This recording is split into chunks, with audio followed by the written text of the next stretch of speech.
À chaque fois, ça gagne le Barça, mais c'est chaud, c'est ric-rac, mais ça suit le rythme du Real Madrid. Salut à tous, footeuses et footeux de la famille, c'est Thomas. Énorme vidéo avec plein de trucs à voir, les amis. 2 buts à 1, Griezmann et Roberto contre un but d'André Rodriguez qui normalement devrait être le joker médical du Barça, on va parler de ça. Donc il y a à voir le penalty ou non de Gérard Piqué, le super barré réflexe de Ter Stegen sur la ligne, le but refusé avec Umtiti et le choc pour le but donc de Nyom de Retafe, la passe de Griezmann pour Messi. Est-ce que Griezmann a fait un bisou à Messi? Est-ce que c'est réciproque, les amis? Le classico, s'ils sont prêts, le Barça, on est parti. Bombardez-moi, la barre des likes, matraquez-la à donf, faites-moi péter tout ça, c'est gratuit, les amis. Évidemment, on est parti avec le premier information avec les statistiques de OneFootball, les amis. Première application mondiale de football gratuite et téléchargeable sur iOS, Android. Le lien est dans la description, n'hésitez pas.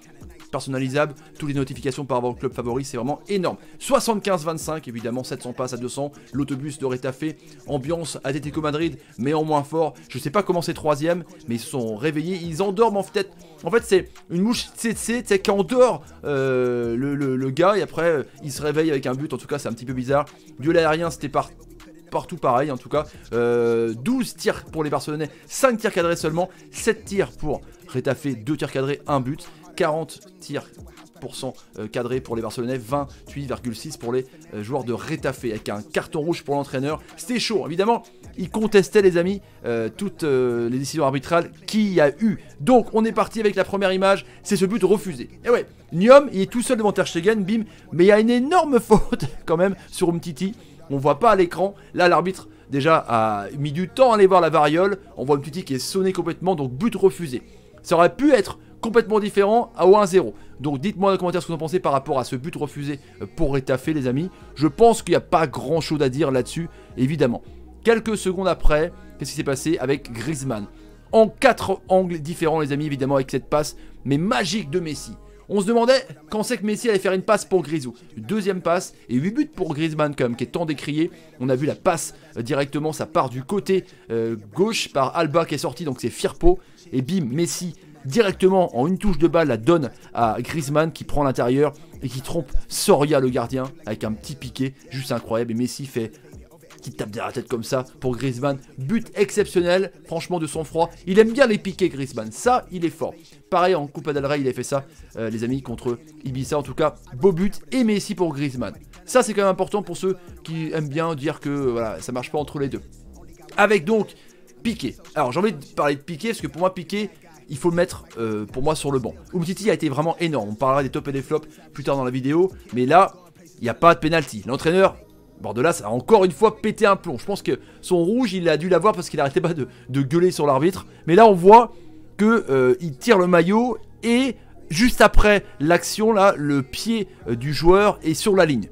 Donc je sais pas ce que est la loi, mais en tout cas je pense que c'est bien en dehors. Mais il y aura peut-être pu avoir coup franc bien placé pour Retafe qui jouait en contre. Mais là il n'y a rien, mais juste pour dire que Piqué sur une défense juste après aussi c'est limite. Pour moi il est terminé. Voilà, je m'engage les amis, je mettrai Umtiti l'anglais parce que Piqué pour moi c'est mort, il fait que des boulettes. Vous vous souvenez comme c'est en Copa del Rey sur la défaite quand il a pris le maillot du gars. Franchement ça commence à être compliqué pour GG Piqué, Monsieur Shakira.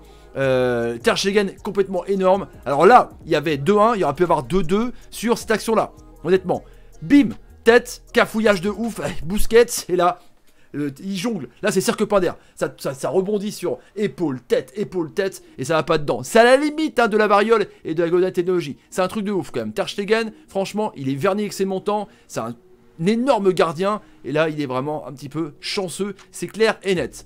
Donc vous voyez, Barcelone gagne, mais à chaque fois c'est ric-rac de ouf. Et puis, donc les tops, Griezmann quand même mine de rien qui a été élu meilleur joueur du match, 8 sur 10.